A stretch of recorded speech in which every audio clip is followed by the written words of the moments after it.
Dear Kuya Bono, ang aking pagbati muna sa lahat ng nakikinig ngayon.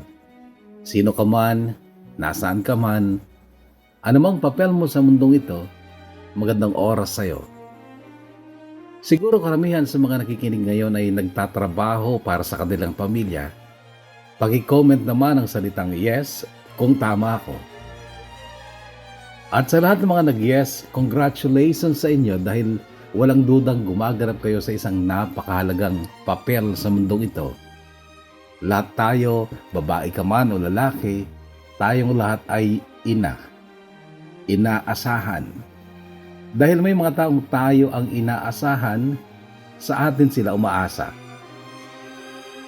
May mga taong nagsasawa at nabubwisit na sa pagiging inaasahan, pero karamihan naman ay nagagalak pa rin dahil sila ay inaasahan ng mga taong pinakamamahal nila sa buhay. Kailan lang 4 sa aking mga kakilala ay nagpag-graduate ng kanilang mga anak. Binati ko sila sapagkat dahil sa pagsisikap nila ay may mga taong nagtagumpay. Sa kanila talaga ang papuri at pasasalamat dahil sila'y nagpakaina. Kaya't para sa lahat ng ina, congratulations at tanggapin ninyo ang pagbating yan mula sa isang ina. Ako po yun.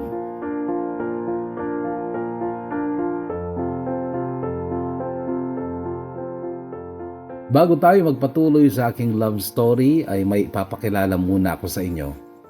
Siya si Gemaline. Si Gemaline ay anak sa labas.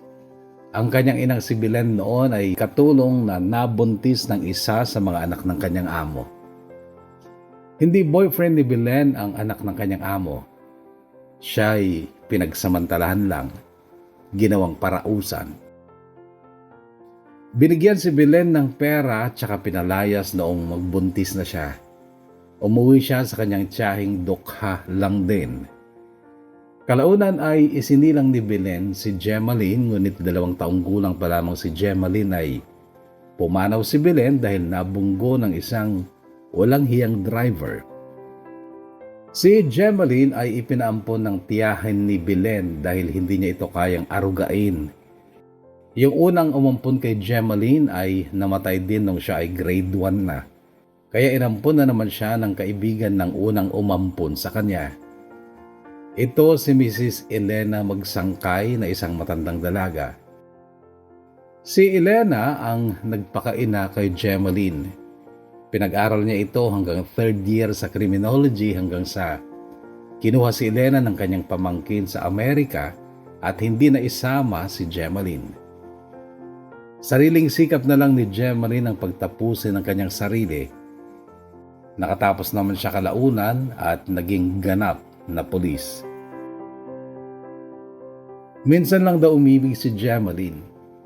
Okay, hindi siya maganda kaya hindi naging ligawin, pero sabi niya ay, akala ko, maswerte ako noon dahil ang lalaking gusto ko ay ginusto rin ako. Pero iniwan lang din sa huli. Kamalasan lang ay buntis na ako noon. Pero swerte naman daw noong taong yon dahil nahanap siya ng amo ng kanyang ina noon, yung ama ng ama niya. Binigyan siya ng mana, isang lumang bahay sa Katipunan Extension, Quezon City, na dating hideout lang daw ng isa sa kanyang anak. Ang bahay na yan ay nasa dulo ng isang maluwang na lote na nahati na sa 4. Napunta sa iba pa niyang anak pero ibinenta ng mga ito sa ibang tao. Yung 2 ay natayuan na ng malalaki at magagandang bahay, pero yung nasa unahan ay bakante pa at tinubuan ng matataas na damo at ginawang tapunan ng basura ng mga residenteng walang disiplina. Sa gilid noon ang right of way na siyang nagsisilbing daan patungo sa balay, ang bahay ni Gemaline. Hindi Ilocano o Bisaya si Gemaline pero balay ang tawag niya sa kanyang bahay. Ang balay ay may 3 kwarto. 2 sa itaas, 1 sa ibaba. May kaluwangan ng sala at komedor. Ang balay ay naging tahanan ng laging 7 bata na hindi kaano-ano ni Gemaline. Kabilang ako doon. Hindi ko siya kamag-anak pero pinakain niya ako, binihisan at pinag-aral. Hindi lang ako kundi 7 kami. Ayaw niya kaming tawaging ampon dahil wala daw siyang mga papeles. Kapag daw may nagtatanong sa kanya kung kaano-ano niya kami, sinasabi niyang pamangkin niya kami. Kaya tita ang tawag namin sa kanya, Tita G. Siya si Tita Gemaline, isang dakilang ina dahil siya ang inasahan namin para mabuhay at magkaroon ng magandang buhay. Tita G, kung maririnig mo man ang kwentong ito, gusto kong malaman mo na sa lahat ng ina, the best ka.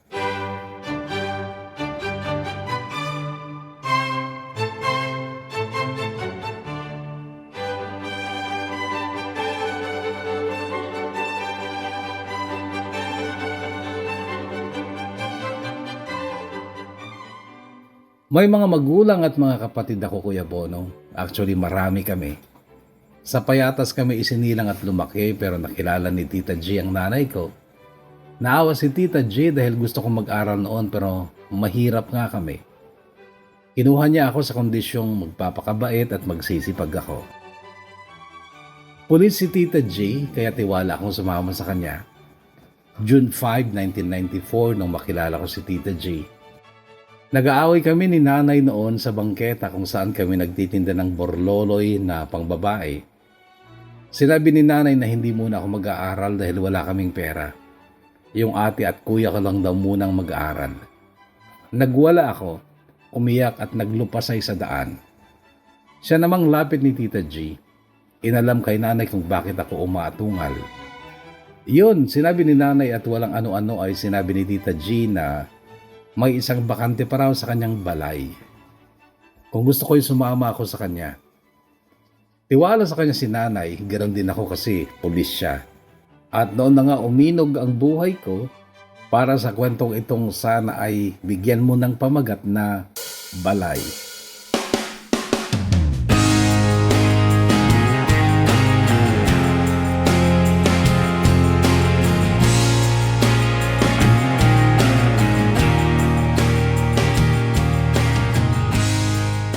Sa balay ay nadatnan ko na sina Tina at Rina at Lina. Nakakalito daw kapag tinatawag kami kaya noon ay binigyan kami ni Tita G ng kanya-kanyang palayaw. Si Rina ay naging Rain, si Tina ay naging Tintin, si Lina naging Luna, at ako si Dina naging Ina. Hindi naman ako pangit. May itsura naman pero dahil laking payatas ako ay hindi naging flawless ang aking balat. Pasalamat pa nga ako sa sebo ni Macho dahil kahit papano'y nabawasan man lang ang aking mga peklats. Sabi ni Tita G noon, tiyagain ko lang daw ang maglagay ng sebo ni Macho at huwag kong titigilan kahit hanggang sa makaisang sako na ako ng pinagbasyohan ng sebo ni Macho. Sumunod ako sa payo ni Tita G. Actually sa aming 7, ang salita ni Tita G ay batas namin. Bawal sumalungat kung ayaw mong mapalayas. Pero 3 pa lang pala ang nabanggit ko sa mga kasama ko sa balay ng batch namin. Sa kwartong maluwang sa ibaba, naroon sina Nanay Melda. Kakwarto niya sina Ryan, Ugo, Pong at Hari. Sila ang mga lalaki sa balay ng batch namin. Sa itaas naman, kwarto ni Tita G yung isa at kwarto namin 4 ni Rain, Luna at Tintin yung isa. Si Nanay Melda ay hindi rin kaano-ano ni Tita G. Kaibigan lang din niya at dating katulong ni Elena Wagsangkay na umampon noon kay Tita G. Anak ni Tita Melda si Ugo at si Ryan naman ay anak ni Tita G. Pareho si Nanay Melda at Tita G na single mom. Pero dapat sana ay boss din si Ryan kasi anak siya ni Tita G pero hindi ganon ang batas ni Tita G. Kung ano ang tingin at turing ni Tita G sa amin, ganoon din ang trato at turing niya kay Ryan na anak niya. Ang pagkakaiba lang namin kay Ryan ay mama ang tawag niya kay Tita G, while kami naman, hulaan niyo kung ano. Tama, Tita G. Ganyan ako madalas noon kasi ako ang pinakamatanda at hindi sa pagyayabang, pinakamatalino din. Kapag 3:00 ng hapon, araw ng linggo, study time namin. Nasasalas kaming lahat at ako ang teacher-teacheran nila. May hawak din akong sandok na kahoy at yun ang ipapalo ko sa puwet ng batang makulit. Utos yun ni Tita G at Nanay Melda. Si Ryan pa naman ang pinakamakulit kaya siya ang lagi kong napapalo noon sa puwet. Pero natatandaan ko nung unang pagkakataon ko siyang mapalo, nagalit siya at nanlaban sa akin at dahil doon ay nagalit sa kanya si Tita G at pinalo siya ng 3 malalakas sa puwet. Lalo siyang umiyak noon at tumakbo kay Nanay Melda. Si Nanay Melda naman, madalas mas parang anak pa niya si Ryan kaysa sa tunay niyang anak naman na si Ugo. Mas naaalagaan at mas ini-spoil niya si Ryan. Sa bagay, mas matanda si Ugo. Siya actually ang pangalawang pinakamatanda sa bahay. Silang dalawa ni Harry. 5 months lang ang tanda ko sa kanila. At dahil doon ay sila naman ni Harry ang tumutulong sa akin kapag kailangan kong payapain o patahimikin ang mga kasama namin, lalo na kapag study time namin. Enjoy ko noon ang pagiging pinakamatanda sa aming 7. Hindi lang dahil ako ang pangatlong pinakamataas sa balay. Una nga si Tita G, sumunod si Nanay Melda, then ako na. Kasi ako ang parang pinakapanganay. Lalo na yung pagiging teacher-teacheran ko, gustong-gusto ko. Kaya nga, wala akong ibang pangarap noon kundi ang maging isang guro. Pero ang pangarap na yon naman ay naburo.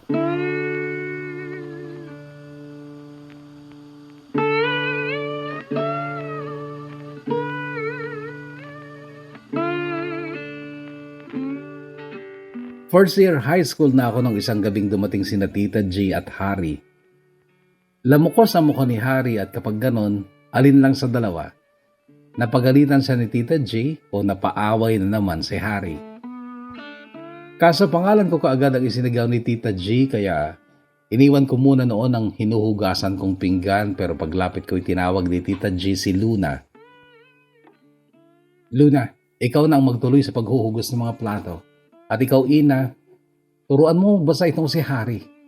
12 anyos na hindi pa pala marunong magbasa. Hindi ako makapaniwala noon, Kuya Bono. Pero naalala ko din na tuwing study time namin ay pinakatahimik si Harry. Isang bagay nakakatuwa sa kanya dahil kapag hindi naman study time ay pinakamakulit siya. Siya yung laging nang iinis, nagpapatawa. Sige na, Ina, dun kayo sa kwarto nila. Utos ni Tita G. Natigilan ako noon at parang ayaw kong sundin si Tita G pero tinitigan niya ako ng masama. At titig pa lang talaga kay Tita G, dapat matakot ka na. Sa kwarto ni Nanay Melda kung saan kasama nga niya ang mga boys pero wala doon si Nanay Melda noon, ay asiwa ako na kasama ko si Harry sa loob. Kami lang dalawa. Actually kahit sino sa mga lalaki ay hindi ako dumidikit. Pero andun na ako at bawal namang sumaway sa utos ni Tita G kaya sumalampak na ako sa sahig. Nauna namang bumagsak sa harap ko ang school bag ni Harry bago siya umupo. Totoo ba? Hindi ka pa marunong bumasa? Ayoko namang mag-aral kasi tila iritadong sagot niya. Anong gagawin mo sa buhay mo kung hindi ka mag-aaral? Tanong ko. Hindi siya sumagot pero sila kasi ni Pong ay nahuli ng pulis na kasamahan ni Tita G. Nang snatch sila at wala silang magulang o kaanak ang dumating sa presinto para kunin sila. Yun pala ay taga Bulacan sila na napadpad lang ng QC at para mabuhay, makakain, ay nang i-snatch sila. Inarbor sila ni Tita G matapos siyang maberipika na hindi konektado sa alinmang sindikato ang dalawa. Unang offense pa lang naman nila yon kaya pumayag pa ang chief ni na Tita G. Pero kapag naulit pa ay ipapasa na daw sila sa DSWD. Ayaw nila sa DSWD. Ayaw din nilang bumalik ng Bulacan dahil mas masaklap daw ang buhay nila sa kumupkop sa kanila doon. Pinagtatrabaho sila ng walang bayad at sinasaktan pa ng kanilang amo kaya sila tumakas. Kaya ang sabi ko nun kay Harry, sumunod ka na lang sa gusto ni Tita G para hindi ka mapalayas dito. Hindi niya ako sinagot noon. Ganon ang ugali ni Harry, Kuya Bono. Hindi siya masalita. Kahit kulitin mo pa kung ayaw niyang magsalita, wala kang maririnig sa kanya.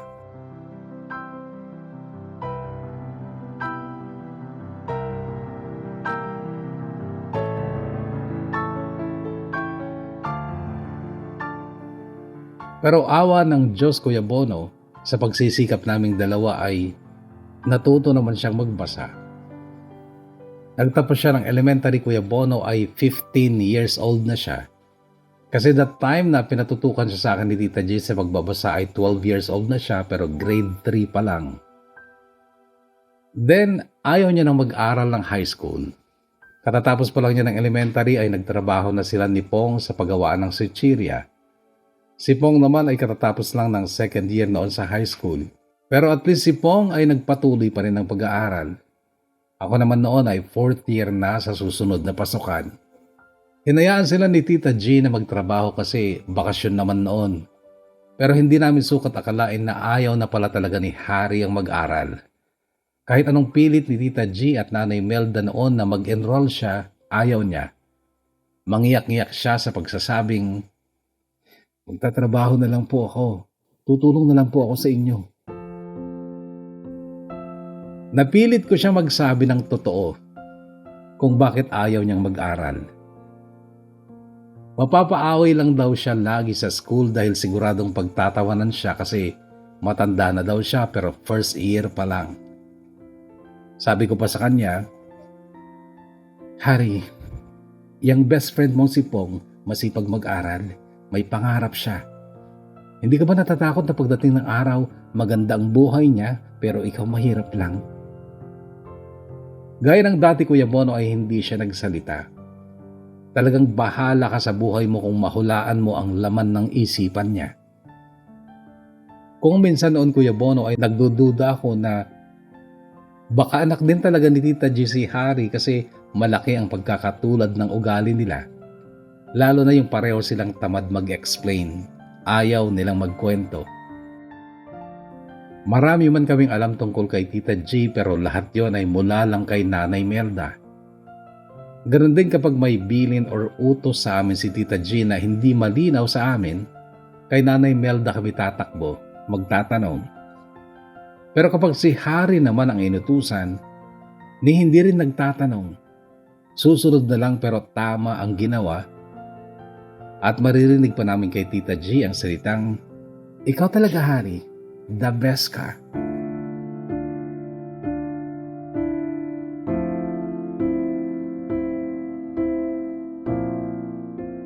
Kumuha ako ng kursong Bachelor and Elementary Education, Kuya Bono, at sa totoo lang, masaya ako noon dahil liban kay Tita G ay may tumutulong pa sa akin sa mga financial needs ko. Siya si Ate Judy na isang writer sa TV station noon. Dati rin siyang tumira sa balay. Nakatapos siya ng mass communication at parang binabalik lang niya ang mga natanggap niyang tulong noon. Sabi ni Nanay Melda, mabait daw talaga si Ate Judy at siya lang ang nagtagal sa batch nila sa balay. Pero hanga din si Nanay Melda sa batch namin kasi halos lahat kami ay nagtagal talaga. Halos lahat ka ako kasi noong second year college na ako, umalis na rin si Tintin dahil na-in-love siya kay Harry.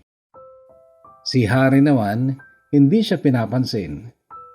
Pinasok pa daw ni Tintin noon si Harry sa banyo. Handang ialay ang katawan pero tinulak siya palabas ni Harry. Naghirap ang kalooban ni Tintin kaya siya umalis. Pero hindi ko alam na may galit pala siya sa akin dahil ako daw ang gusto ni Harry. Paano ko nalaman to? Si Luna naman ang nagsabi sa akin. Sina Luna at Tintin talaga ang mag-best friend kaya maraming alam si Luna. Sabi ko naman kay Luna noon, "Parang magkakapatid tayo dito, Luna. Hindi pwede yung mga ganyan sa akin." Ang sagot sa akin ni Luna, "Kaya nga kahit gustong gusto ka ng ligawan ni Harry, hindi niya magawa dahil alam niya na ganyan ang paniniwala mo. Pero Ina, alam mo ang totoo. Hindi tayo magkakadugo dito. Hindi tayo magkakapatid. Nasa iisang bahay lang tayo pero mga ampon lang tayo dito."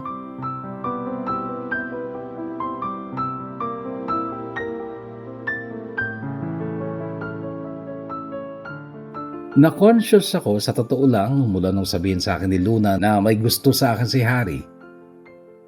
Sa totoo lang habang nagbibinata si Harry noon, Kuya Bono, ay ang laki ng iginwapo niya. Tumangkad siya at ang katawan niya ay siksik sa laman. Hindi yung malaking malaki kagaya ng mga nag-gym pero wala siyang taba.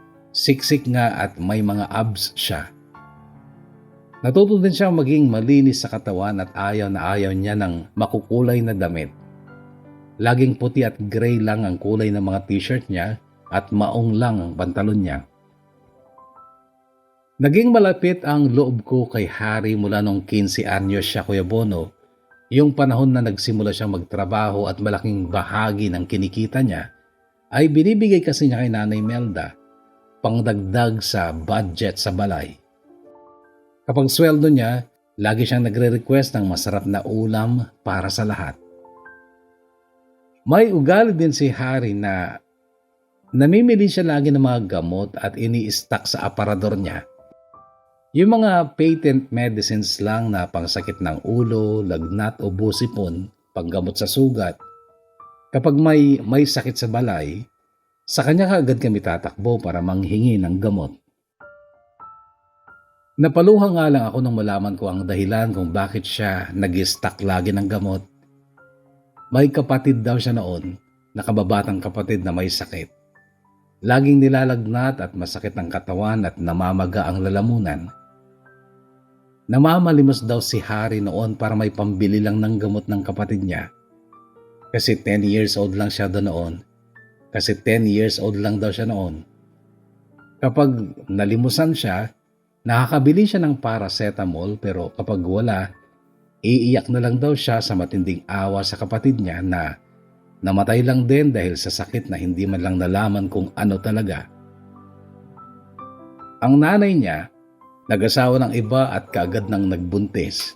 Pero si Harry ay nasusuklam sa stepfather niyang lasenggo at tamad. Madalas ay sinasaktan daw siya, pero siya pa ang sinisisi ng nanay niya. Matigas daw kasi ang ulo niya kaya siya pinapalo. Dahil doon ay sumama siya kay Pong sa pangangalakal nung una, hanggang sa natutunan nila ang magnakaw at mag-snatch. At napasok sila sa isang sindikato sa Bulacan. Marami daw silang bata doon pero tumakas sila ni Pong. Alam daw nila natutugisin sila kaya sila sumabit-sabit sa mga sasakyan hanggang sa nakarating sila ng Maynila. Pero unang attempt nila ng pag-snatch sa Quezon City ay nahuli kaagad sila.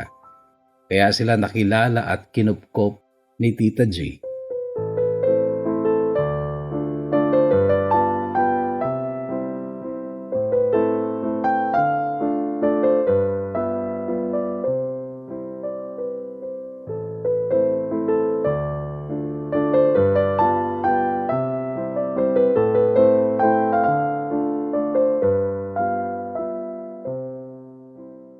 Oo, noon palang high school ako ay may paghanga na ako kay Harry dahil nakilala ko ang totoong siya.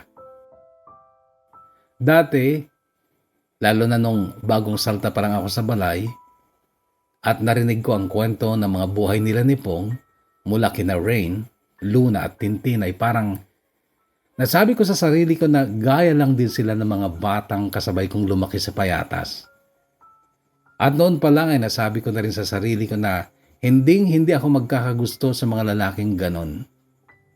Sabi ko rin noon, balang araw ay makakaalis ako ng Payatas, magiging malinis at mabango ako, at hindi na ulit sasayad ang mga paa ko sa malabasurang lugar na yon sa amin. Pero noon lang yun, Kuya Bono, dahil habang tumatanda ako ay nagmamature din ang isipan ko. Yung pangit na pangyayari noong bata ako sa Payatas ay hindi ko man nakalimutan ng tuluyan pero hindi na ako nandidire. Actually, pati kina Harry, Pong, Ugo at Ryan noon, aloof ako sa kanila dati dahil sa mga karanasan ko sa mga bata at binatilyo sa Payatas nung bata pa ako. Pero nung tumatanda ako ay nagamot naman yon. Kung minsan nga, hindi ko sinasadyang mapasulyap kay Harry kapag nasa balay siya at ugali kasi niya yung hubad ang t-shirt niya. Kapag ganon ay naaasiwa ako na para bang nagkakasala ang isipan ko pag nakikita ko ang dibdib at tiyan niya. Pero kapag kinapong naman, Ryan at Ugo, baliwala lang. Si Ryan nga, naka-boxers lang at walang t-shirt, walang mali siya sa akin. Guwapo pa nga si Ryan at makinis talaga. Sa lahat ng tao sa balay noon, kahit pa sabihin mong pantay-pantay kami sa pagtingin ni Tita J, lumulutang pa rin ang pagiging kakaiba ni Ryan sa itsura at ugali. Matalino siya at bossy, kahit pa madalas siyang pagalitan ng mama niya. Parang kapatid lang talaga ang turing ko kay Ryan noon. Younger brother at akala ko noon ay childish siya. Pero siya pa ang unang nagkaroon ng child sa amin. 16 lang siya, Kuya Bono, ay nakabuntis na. Nung malaman yun ni Tita G, malaking gulo ang inaasahan ko noon habang hinihintay namin ang pagdating ni Ryan. Tahimik sa upuan niya si Sarah, si Tita G noon, pero nakikita ko ang pagngangalit ng mga panga niya. Inaasahan ko na talaga noon na malilintikan si Ryan sa kanya. Pero nagulat kaming lahat dahil dumating si Ryan, hindi siya nag-iisa. May kasama siyang uniformado din, pulis din. Napatayo si Tita G noon at matapang ang titig niya sa lalaking kasama ni Ryan. Lumabas si Tita G pero bago makalabas ng pinto ay pasigaw niyang inutusan si Ryan na pumasok sa kwarto nila. Sinundan siya ng lalaking pulis na may edad na. Nakangiti pa si Ryan nung sabihin niyang, "Yun ang tatay ko at hindi uubra ang Tita G niyo sa kanya." Matagal na palang nakikipagkita si Ryan sa papa niya. Papa daw niya ang nakahanap sa kanya pero nag-usap sila na hindi mo na nila ipapaalam kay Tita G na nagkikita ni sila. Humingi daw ng tulong si Ryan sa papa niya matapos madulas si Pong kay Nanay Melda na nakabuntis si Ryan at nakarating naman kaagad kay Tita G. Natunugan na rin ni Ryan na hinihintay siya ng mama niya kaya niya pinuntahan ng papa niya sa Makati. Hindi namin narinig ang pag-uusap ng dalawang pulis, sina Tita G at tatay ni Ryan, pero nung gabing yun din ay umalis ng bahay si Ryan.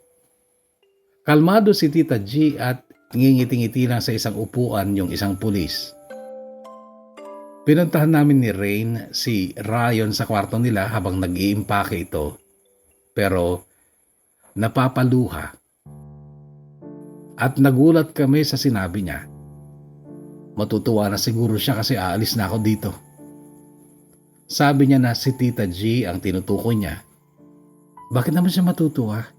Kay Tintin nga nalungkot siya nang umalis si Tintin dito Sabi ni Rain sa kanya. Ang sagot ni Ryan, akala niya siguro nakalimutan ko na yung sinabi niya nang maliit pa ako. Tandang-tanda ko pa hanggang ngayon. Ano yan, Ryan? Tanong ni Rain, na alam mo na may pagkatsismosa. Sabi niya noon, Ate Rain, dahil sa'yo nasira ang buhay ko. Kung pwede lang sana kitang tirisin na lang nung maliit ka pa, sana ginawa ko na. Parang nanlambot naman ang tuhod ko noon at hindi ko napigilan ang pag-agos ng luha ko. Napaupo ako sa gilid ng kama ni Pong at noon ay lalo ko pang naunawaan kung bakit doon natutulog si Ryan sa kwarto ni Nanay Melda kahit nung maliit pa siya at hindi sa kwarto ng mama niya.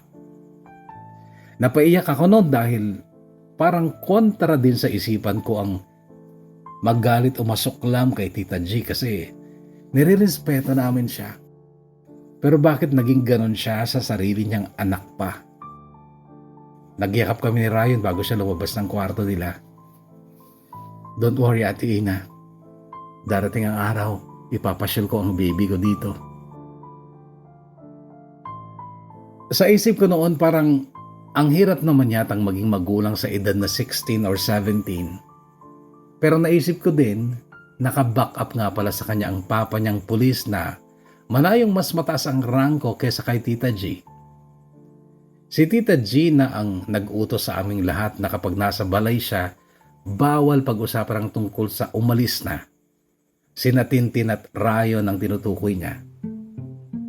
May bagong dating din nga pala noon na siyang naging kapalit ni Tintin Siya si Angelica na siyang parang naging baby namin sa balay kasi 8 years old lang siya nung dumating siya. Kusang loob ng nanay ni Angelica na ibigay siya kay Tita G. So siya nga ang parang naging kapalit ni Tintin. Pero si Ryan, walang naging kapalit. Kumbaga parang nagkaroon ng lamat sa isip at puso namin si Tita G. Pati ako noon ay nagsasalita na rin ng pangit kapag nakatalikod siya. Sumama na talaga ang loob namin dahil sa pag-alis ni Ryan na halatang hindi niya pinigilan. Yun ang inaasahan naming mangyari noon, Kuya Bono, noong gabing umalis si Ryan. Yung pipigilan niya itong umalis, yung makikipag-away siya sa tatay ni Ryan. Pero hindi yun nangyari. As in talagang okay lang na mawala sa balay ang anak niya.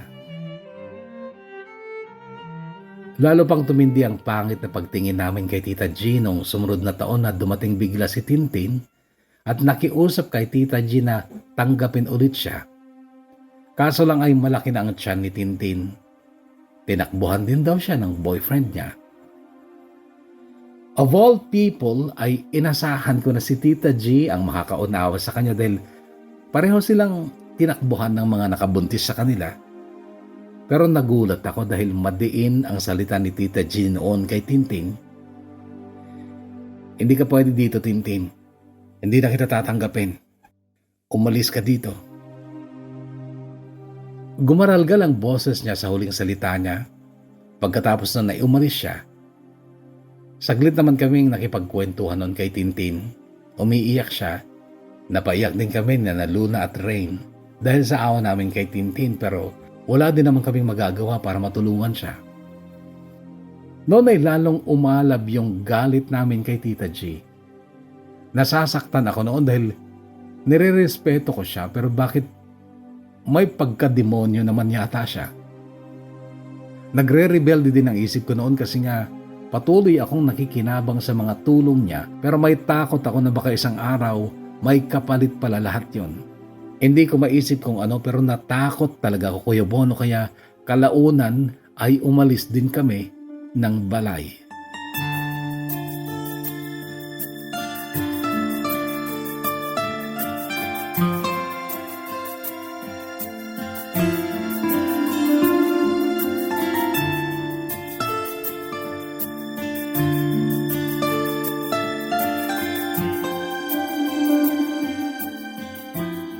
Noong bugbugin ni Tita J yung boyfriend ni Luna na taga kabilang block lang kasi nahuli sila ni Tita J sa bakanting lote na naglalaplapan dis oras ng gabi, naramdaman ko na yun na talaga ang tamang panahon para umalis na rin ako. Kaawa-awa ang sinapit ng boyfriend ni Luna. Duguan talaga yung mukha. At kahit nagmamakaawa na noon ay sige pa rin si Tita G sa pananakit sa kanya. Noon na ako nagpasyang umalis na rin at hindi ako magpapaalam. Tatakas lang ako. Ginawa ko yan 3:00 ng madaling araw pero noong palabas na ako ng pinto bit-bit ang 2 malalaking bag ko ay biglang sumindi ang ilaw. Nagulat ako at natigilan. Dahan-dahan akong lumingon sa likod ko at nakita ko si Harry na may bit-bit ding malaking bag.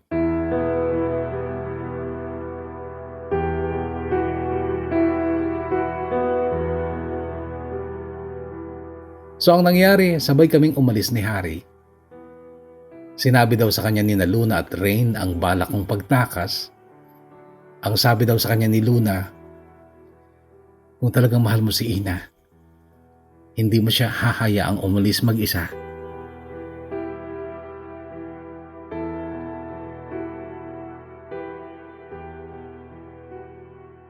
Nagpalipas kami ng magdamag sa harap ng Hyundai building sa Commonwealth Avenue malapit sa overpass. Actually, nung una, doon kami tumambay ni Harry sa ilalim ng hagdan paakyat ng overpass kasi kapag maliwanag na ay doon kami tatawid papuntang Dupax Street kung saan may alam akong bakanting kwarto na pinaparentahan. Nadadaanan kasi namin yun kapag pupunta kami sa boarding house ng kaklase kong si Evelyn. Malapit lang doon ang school ko, Kuya Bono, ang Mary the Queen College of Quezon City, Bagong bukas lang na school yon taong 2004 na naglayas kami. 2003 siya nagbukas at mura lang noon ang tuition fee.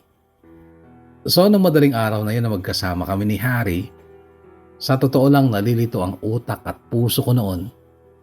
Gusto ko mang kiligin noong kasama ko nga si Harry na alam kong magiging hari na talaga ng buhay ko kasi noong naglalakad pa lang kami sa Katipunan Extension ay nasabi niya na siya ang magpapaaral sa akin at hindi raw siya hihingi ng kapalit. Hindi ako nagsalita noon pero noon pa lang ay kinondisyon ko na ang isip ko na siya na talaga ang makakatuluyan ko. Pag-aaralin niya ako, ibibigay ko naman ang nararapat para pagsilbihan siya. Sa isip ko noon ay mas mainam pa rin yun kaysa naman umuwi ako sa payatas na dati ay isinumpa ko ng hindi ko nababalikan.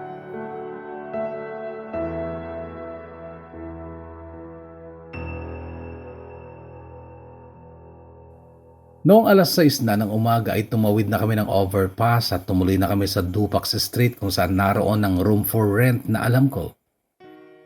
Nadatnan namin ang mga baklang nagsusugal at hindi pa natutulog.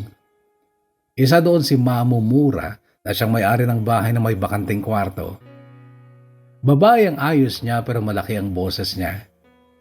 Agad kaming tinanggap dahil may perang pang down si Harry. At parang the best timing talaga ang pagdating namin dahil kailangan niya ng perang pangsugal niya. Umokey sa kanya na tsaka na lang yung deposit. May pasok kaming dalawa ni Harry noon kaya alas 7 ng umaga ay umalis din kami. Bumalik ako sa boarding house bago mag alas 12 pero sobra ang galit ni Mama Mura dahil ako ang sinisisi niya sa mga pasa sa mukha niya. Dumating daw si Tita G at pinagsasapak siya. Nagtaka ako noon kung paano nalaman ni Tita G yung lugar na yon. Pinakamalawak ang Quezon City sa lahat ng syudad sa Metro Manila. Nagtaka din ako kung bakit niya pinagsasapak si Mamo Mura. Hindi na ako nagtanong. Nagpunta ako kina Evelyn dahil sa takot kong baka dumating ulit si Tita G at ako naman ang saktan niya. Pero yung sinakyan kong padjak ang nagkwento. Naroon daw siya nung mangyari ang sapakan sa boarding house. Sa tingin mo, bakit sinaktan ng pulis si Mamo, kuya? Tanong ko, kasi hindi naman niya alam na ako ang sadya ni Tita G doon. Ang sagot niya sa akin, nako, masanay ka na doon sa Mamo mo. Takaw gulo talaga yan dahil bastos na, adik pa. Maayos naman yung pulis woman eh.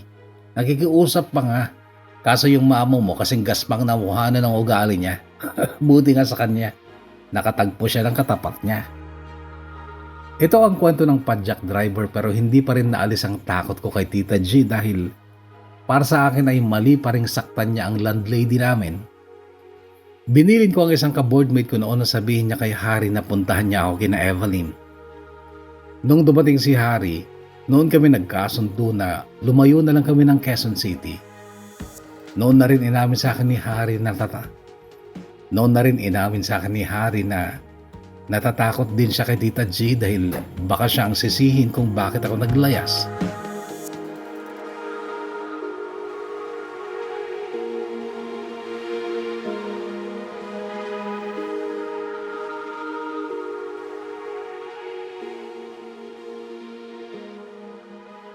Nagpunta kami ng Cavite, Kuya Bono.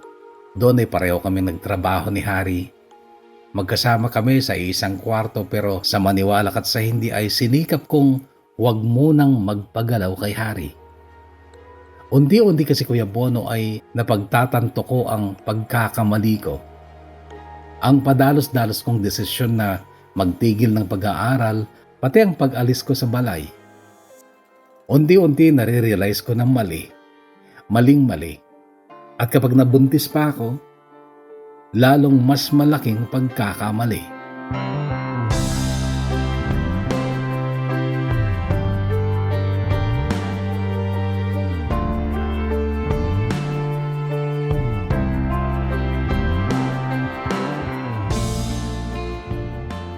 Limang buwan, Kuya Bono, na nagawa ko namang tiisin si Harry. Wala akong masasabi sa kabaitan niya, pati kasipagan niya sa pagtatrabaho. Pero lalaki lang siya at nag-iinit, lalo na't nasa isang kwarto kami. Pero dahil ayoko talagang magpagalaw ay napilitan akong gawin sa kanya ang mga pinapagawa sa akin nung bata pa ako ng mga binatilyo sa payatas. Yun lang kasi ang alam kong paraan noon para magamot ang pag-iinit ni Harry. Nagulat siya nung una pero nakaraos naman at yun ang mahalaga. Kaya lang hindi niya na inulit at inunawan na lang niya yung takot kong magpagalaw.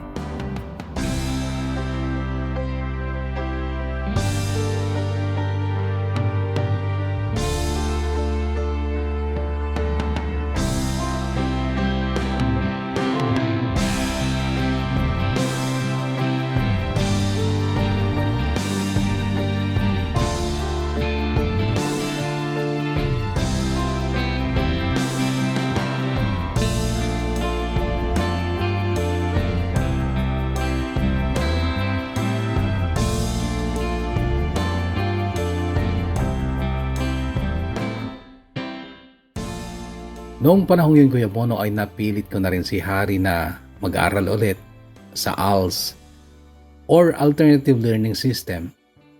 Usong-uso noon sa mga hindi nakatapos ng elementary at high school. Awa ng Diyos ay nakatapos naman siya. Magdadalawang taon na kami sa Cavite nang sabihin sa akin ni Harry na kausapin namin ang magulang ko para makapagpakasal na kami at nang maging ganap na raw kaming mag-asawa. Taong 2006 yun, Kuya Bono. Uso na ang cellphone noon pero wala kaming cellphone ni Harry. Hindi naman namin kasi kailangan dahil magkasama naman kami sa trabaho. Magkaibang department lang kami sa factory. Pero noon talaga ay balak na naming bumili kasi kapag nakauwi kami sa amin sa Payatas, ay tiyak na may cellphone na ang panganay naming kapatid. At yun ang magiging means of communication namin sa aking pamilya. Kaya lang sobra akong nanlumo nung malaman kong wala na sa Payatas ang pamilya ko at ibang pamilya na ang nakatira sa dati naming inuupahang barong-barong noon na that time ay matinong bahay na nung dumating kami. Yung mga dati naming kapitbahay, iba-iba ang sinasabi nilang nilipatan ni na mama. Sobra ang lungkot ko noon, Kuya Bono, iyak ako ng iyak. Sinisisi ko ang sarili ko dahil sa pag-alis ko sa balay at pagsama ko kay Harry sa Cavite. Paano ko pa makikita ang pamilya ko?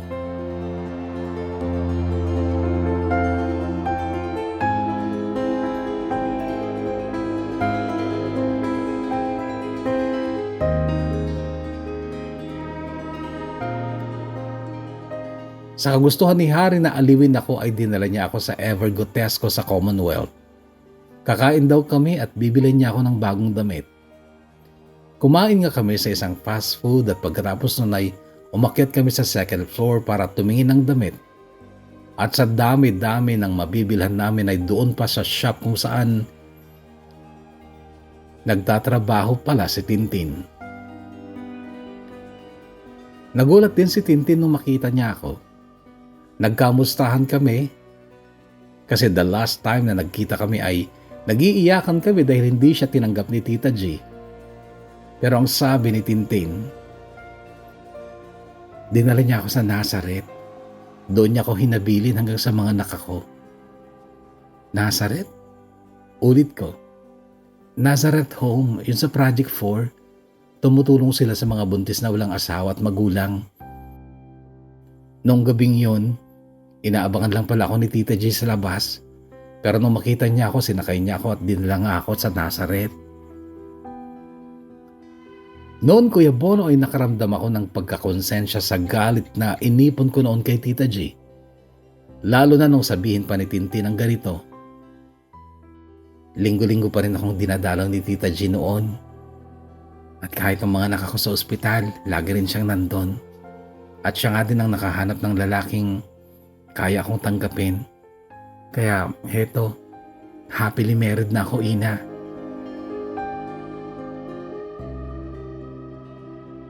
Hindi ko napigilan ng pagtulon ng luha ko noon, Kuya Bono. Sumandal ako kay Harry at siya naman ang nagsalita. Mukhang mali tayo, Ina. Kailangan natin mag-sorry kay Tita G.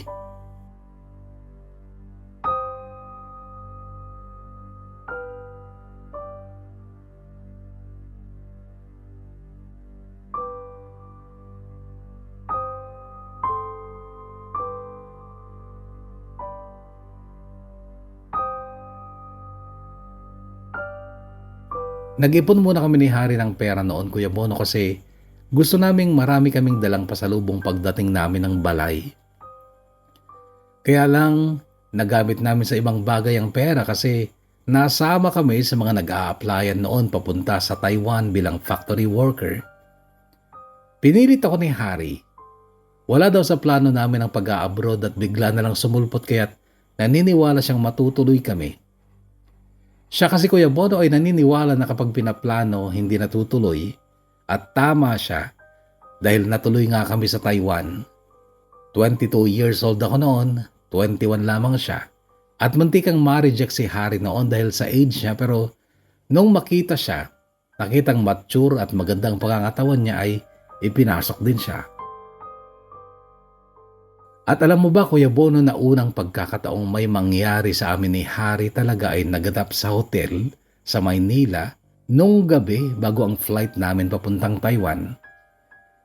Mahigit 4 na taon kaming magkakwarto sa Cavite, pero hindi talaga ako bumukaka sa kanya. Ewan ko kung anong nangyari. Siguro dahil alam namin na pagdating namin ng Taiwan ay maghihiwalay na kami dahil magkaiba kami ng factory at accommodation. Pero pagdating namin ng Taiwan, nagkikita pa rin naman kami twice or thrice a month kapag day off namin.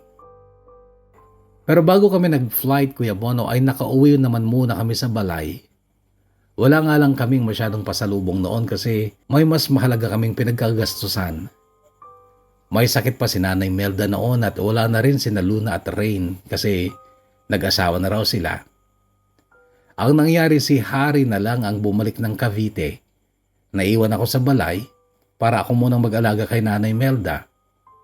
After a week, dinala na ni Hari ang mga damit ko sa balay.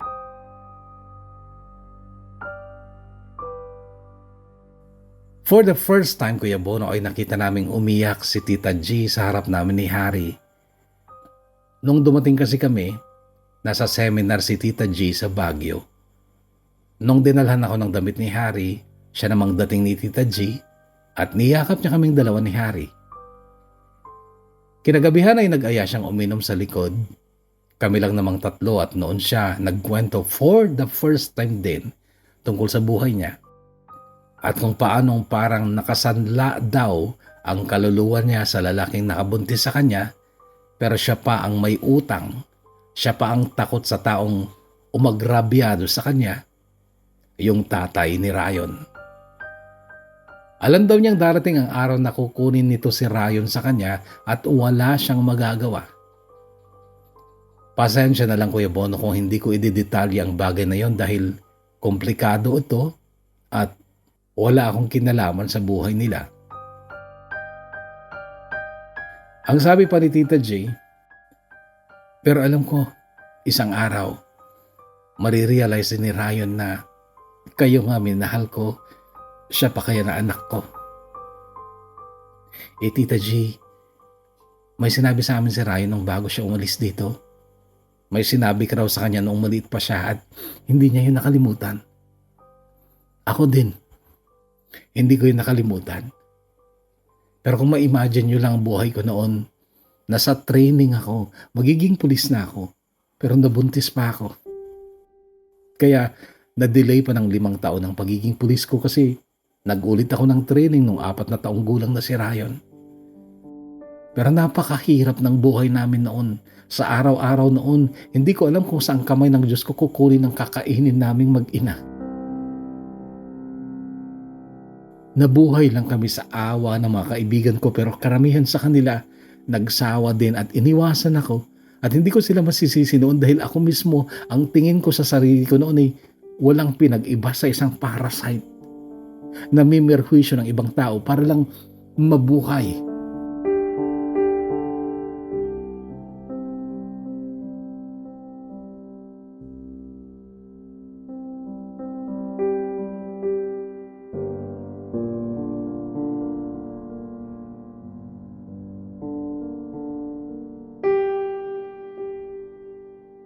Nagsimula lang daw magbago ang buhay ni Tita G nung matuntun sila ng tatay nang nakabuntis sa nanay niya at binigyan nga siya ng bahay at lupa at pera.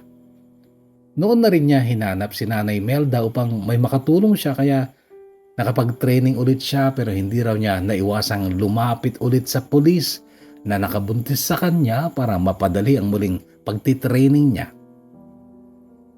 Iba kasi kapag may backup. Kaya lang ay parang binibilangan daw siya ng pulis na yon ng mga utang niya at sinasabing darating ang araw ay maniningil siya. Malaki ang tanda ng pulis na yon kay Tita G, Kuya Bono. At hanggang ngayon, kumukulo ang dugo ko kapag naaalala ko ang mukha niya. Kahit tatay pa siya ng kaibigan kong si Rayon.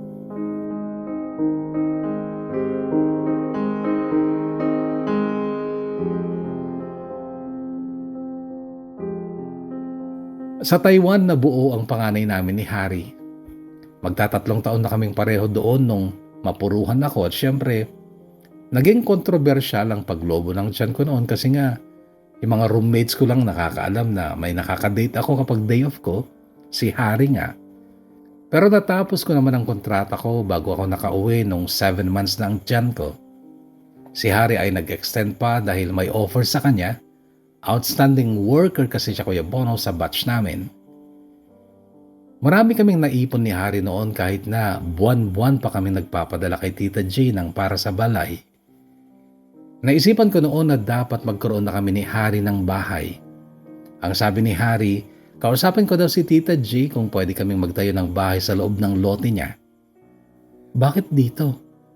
Tanong ko noon kay Harry kasi ang iniisip ko noon ay kukuha kami ng hulugan sa mga mumurahing subdivision pero ang sagot niya sa akin, saan ba dapat, Ina? Nariyan ang pamilya natin.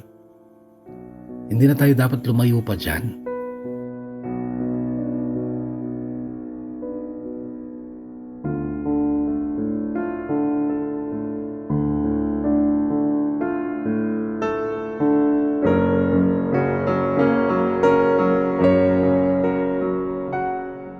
Kaya lang, Kuya Bon, ay hindi pumayag si Tita J.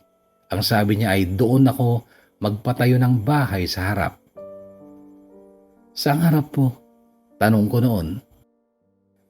Doon sa bakanting lote na dating tinatambakan ng basura.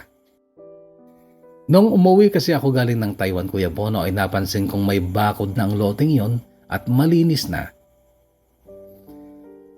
Nabili ko na rin yun, Ina, pero hindi alam ni Rayon.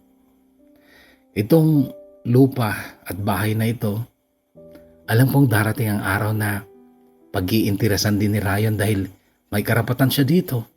Kasi nga anak ko siya. At alam kong susulsulan siya ng tatay niya. Yung lote sa harap, kapag doon kayo nagpatayo ng bahay nyo, isasalin ko sa pangalan mo yung property. Pero sa isang kondisyon, Ina. Ano pong kondisyon, Tita G? Ipagpatuloy nyo lang pagtulong sa mga bata. Hindi kailangan maraming bata gaya nito. Ang gusto ko lang magtuloy-tuloy yung paggawa ng mabuti sa mga batang walang maasahang magulang o kaanak.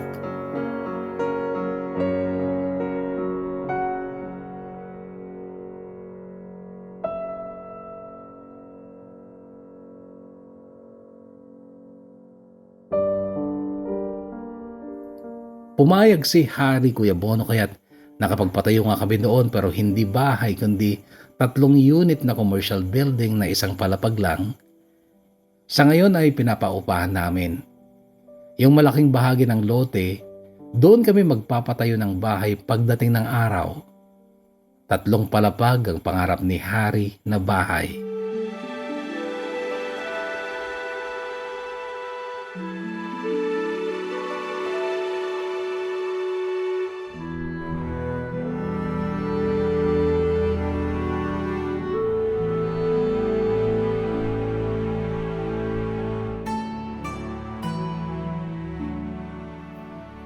Isang taon na ang anak namin nung umuwi si Harry. Noon kami nagpakasal sa mayor lang, Kuya Bono. Agad ding bumalik ng Taiwan si Harry at ako naman ay sumunod din ulit Noong 2 taon na ang baby ko, iniwan ko lang din kina Nanay Melda at Tita G at ginawa ko yun ng walang katiting na pag-aalinlangan dahil buhay ko nga noon ay inalagaan nila.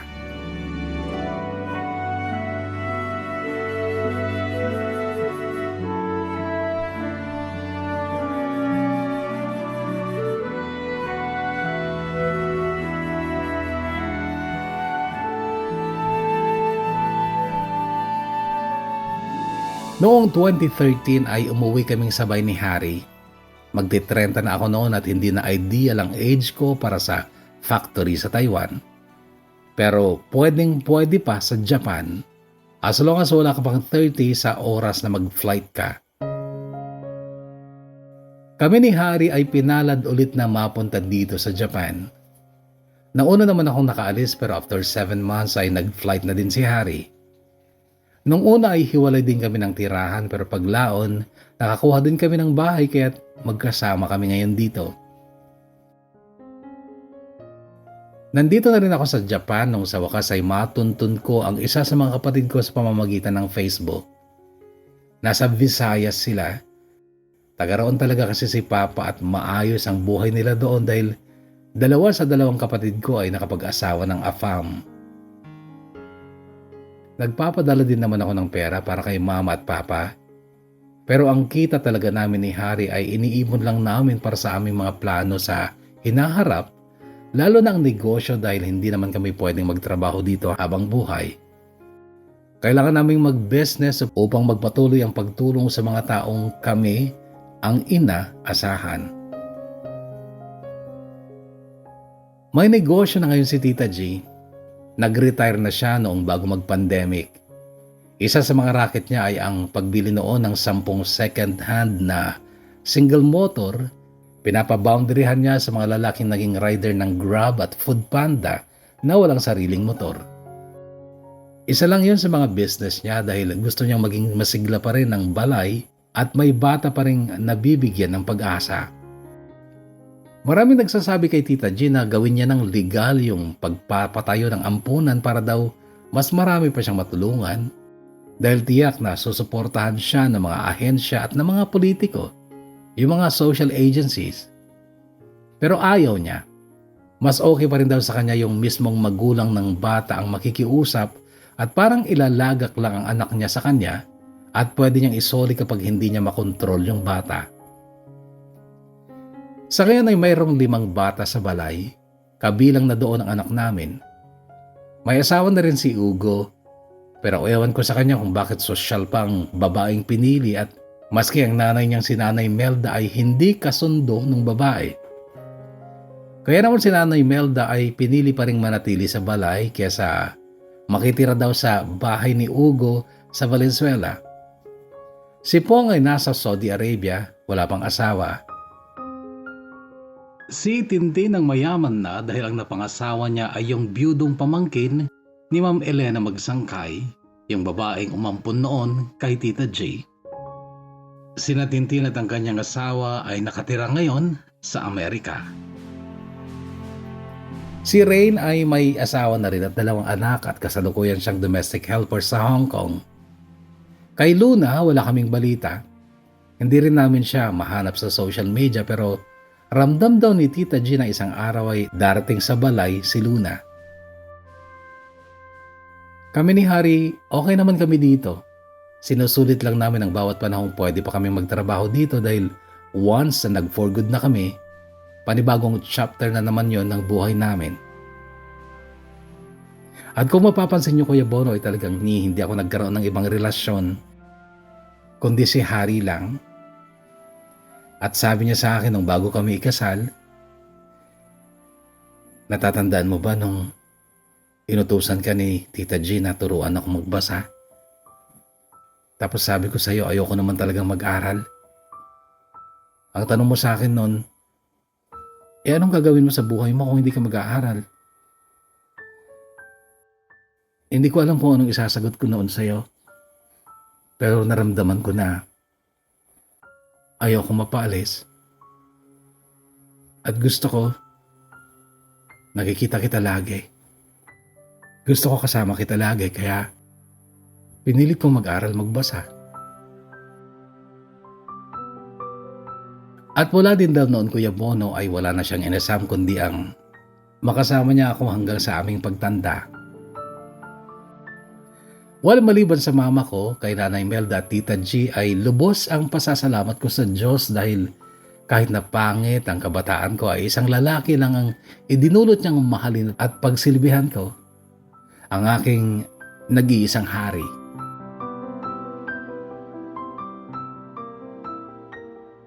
Hanggang dito na lang muna, Kuya Bono, at bago ako magpaalam, paki-shoutout mo na din sana ang 3 abangers mo dito sa Japan.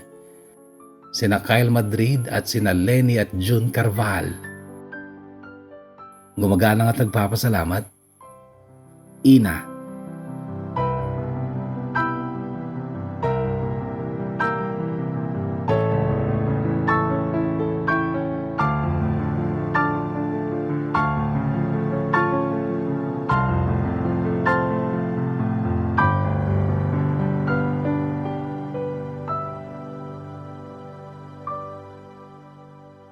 Kaugod na Ina, una sa lahat, maraming salamat sa pagbabahagi mo ng iyong kwento ng buhay at pag-ibig dito sa ating programa.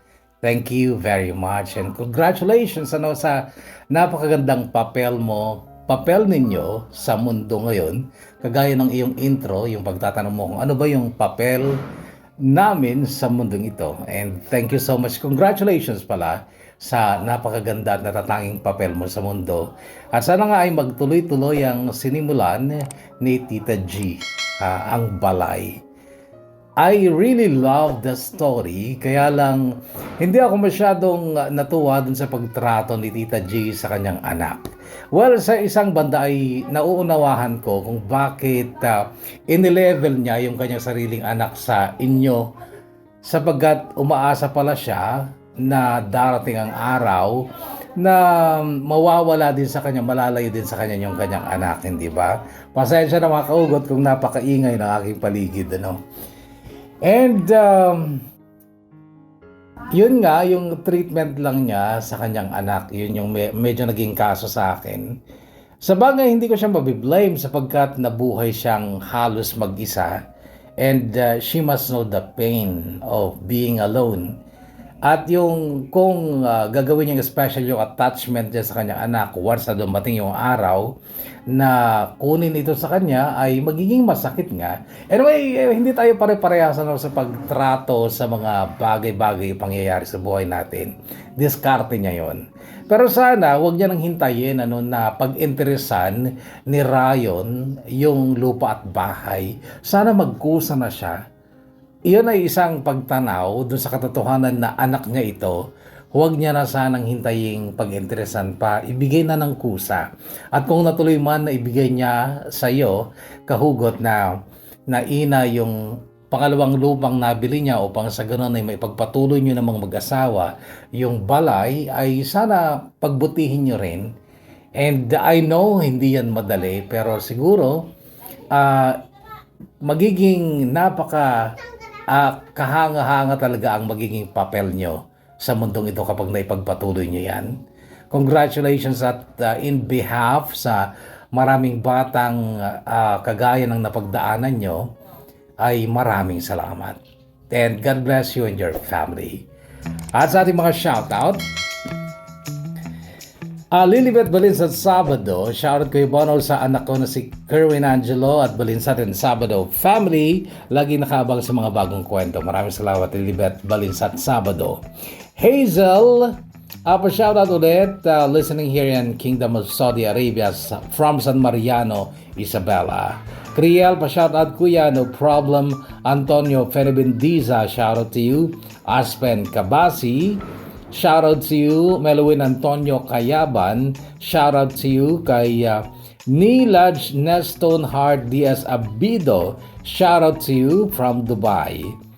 Jovelyn Medina, shoutout to you mula naman sa Lebanon, from Solana, Cagayan. Angela, shoutout to you, abangers here in Saudi Arabia. Charlene Castro, shoutout to you mula naman sa Igig, Cagayan. Hello. Daisy, shoutout to you. Phrase Cube Bunilia, shoutout to you. And Angelic Rose Bungag.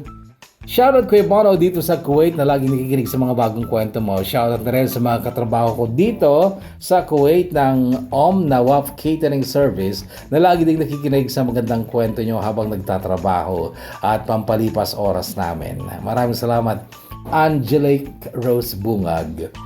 Daisy, shoutout to you. Bobs Banyaga, shoutout to you. Ganun din kay Eliza Joyce Swanzon Tabing Magno. Shout out to you. And Nestle Anpadua, shout out to you. Jeric Obinario Batista, shout out kay Bono from Madaymen, Kibungan to Santol, La Union. And Jocelyn Pasqua, dir Kuya Bono, mga anak ko na abangers mo. Shout out sa mga anak ko na abangers mo na rin. Jordan Christine Leia Mil ba to o Mile? At bunso, Neymar at ang asawa ko, Jomar, salamat po. Miven Kat Vier, shout kay Bono sa family ko, especially sa asawa ko, sa mga anak ko na sina Mikaya at Kat Viernes sa Barangay Kasilagan, Cabecera, 14 hanggang 16 at sa Santa Isabel Sur, City of Ilagan. Hello po sa inyong lahat, it's me, Marlene Viernes. I was listening here in Dammam, Saudi Arabia. Jovel Turqueza, shoutout po sa family Adolfo at Rimpilio from Isabela. Shoutout sa anak ko, Ninia and Nivian. Salamat sa mga nag-alaga sa kanila habang wala kami ng papa nila sa tabi nila. Jovel Turqueza, maraming salamat. Maynard Castro, shoutout kay Bono sa mga kamag-anak ko dyan sa Dasun Sula, Cagayan.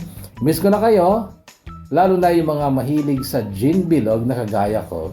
Sana makauwi na ako, miss ko na kumain ng pansit batil patong. Maynard Castro, salamat. Kevin Jewel Sulio Valdez, pa-shout ko iba, always listening here habang asa work. Thank you. Ivy Basa Martinez, pa-shout ko iba, bangers here in Hong Kong. Shout out na din pa sa family ko dyan sa Bagao. Ingat kayo palagi, see you soon. An Ignacio of Barangay Sampaloc, Cabatuan, Isabela. Shout out to you and to your family. Irene Castro Potencion, RM. Shout out sa family ko dyan sa Ubong Sulana, Potencion at sa asawa ko na si Ronel Miguel. At sa dalawa kong anak, sina Joy at Dominic from Bicol, Peña Blanca, always listening here in Saudi Arabia. Nakapunta ako dyan sa Ubong. Marvy Dumangeg, pa-shout kay Bono, no problem Marvy. Zoyong, pa-shout kay Bono, kay Ate Jari Get, sa kapatid kong busy sa pagre-review, gifted April, kaya mo yan, tiwala lang. Vina Peralta, shout kay Bono, thank you, at may papakinggan na naman. Christian Domingo, pa-shoutout sa Domingo family dyan sa Bulacan at sa Namnama, Santos, Quezon, Isabela, from Yongchon, South Korea. Gyaman Christian. Kay Chryslin Cariaga o Chryslin Cariaga, shoutout kay Bono from Saudi, Riyadh. Marites Basha Dumanas, good morning po sa inyo dyan sa Pinas, Kuya Bono. At good evening sa mga tulad ko andito sa Middle East. Pa-shoutout man Ken Ate Malu at Dawaweng Bayawang nga new abanger nyo. Jay Tinindidal, always waiting for new uploads. Again, kahugot pasensya na kung maingay yung paligid ko, ano. Erdelen Idika Viloria, shoutout to you. Moises De La Cruz, shout out mula dito sa South Korea at kay Ma'am Ella Reyes Corcuera. Crizel Faye Marceline, shout out lalo-lalo na sa Addatong family dyan sa Sulana, Cagayan, sa dalawang anak ko na si Princess at Crizel. At sa iyo na din Kuya Bono na laging pinapakinggan pag busy ako habang nagtatrabaho. Greetings from Saudi Arabia. Hindi ako nagsasawang makinig sa mga kwento mo. God bless sa iyo Kuya Bono. Good health also to you Crizel Faye Marceline. Sa lahat ng hindi nagsasawa, maraming salamat sa inyo. Olivia Polido Tasio, pa-shout Kuya Bono. Pinaka number 1 fan mo dito sa Ambagyo, Nueva Vizcaya. Pasyaran din po yung mga anak ko na si Aubrey Jade Tasio, Lloyd Ray Tasio. Salamat ng marami. Thank you, Olivia. Lynn Antonio Tolosa, shout out sa mga na homesick na kagaya ko na naadik sa mga kwento na ang gaganda at nakapagbigay aral. Salamat pa shout out. Always sa bangers here in Hong Kong. Lynn Antonio Tolosa. Abangan nyo ang susunod na kwento sa SIT Somewhere in Time napakaganda rin. Natutuwa ako lately sapagkat nagagandahan yung mga kwento na ating nabubuksan. May mga magaganda na kulang bitin, lalo na yung kwento ni Mr. Batalboy Santiago City na busy yata sa kanyang trabaho kaya kakaperaso pa lang yung naipadala niya pero maganda na talaga. At nanghihinayang ako sapagkat hindi nila alam kung paano talaga yung ating rules sa pagtanggap ng sulat na pwedeng basahin. At least 3,500 words na wag lalagpas sa 7,500. Siguro alam nila yung kung gaano kahaba kaya lang hindi nila alam kung paano balangin. Kasi hindi sila gumagamit ng Word, Microsoft Word, kung saan makikita mo talaga kung ilang words na yung na-type mo. So, importante talaga na malaman nyo kung paano sana gumamit ng Microsoft Word upang malaman nyo kung ilang words na yung natatype nyo. At kapag pumasok na sa 6,000, kahit 5,000 words lang ay pwede nakahugot. Ano? Yun ang problema natin. Sa bawat dulo ng kwento, nandun yung maikling video na sasagot sa lahat ng tanong nyo kung paano at saan ipapadalang yung mga kwento. Anyway, maingay talaga yung aking paligid. Pasensya nakahugot. Ako may mairita. Wala naman ako magagawa sapagkat itong lugar nga na ito ay hindi naman akin. So, hindi ako pwedeng magmataray. So, muli maraming salamat ulit mga kahugot sa maglalaan ng oras sa ating programa. At lalo na sa iyo, kahugot na Ina Dina Grace. Ay, alam ko yung dahilan kung bakit sabi ni Tita G ay parang nakasanla yung kaluluwa niya sa tatay ni Ryan at kahit sino makakaalam talaga ay manggigigil. Hindi lang talaga natin pwedeng sabihin sapagkat komplikado at buhay pa yung tao. So, it's dangerous. Sana ay maging maligaya din sa buhay niya si Tita G. She deserves it. Again, kahugot, stay healthy, stay safe, and God bless us all.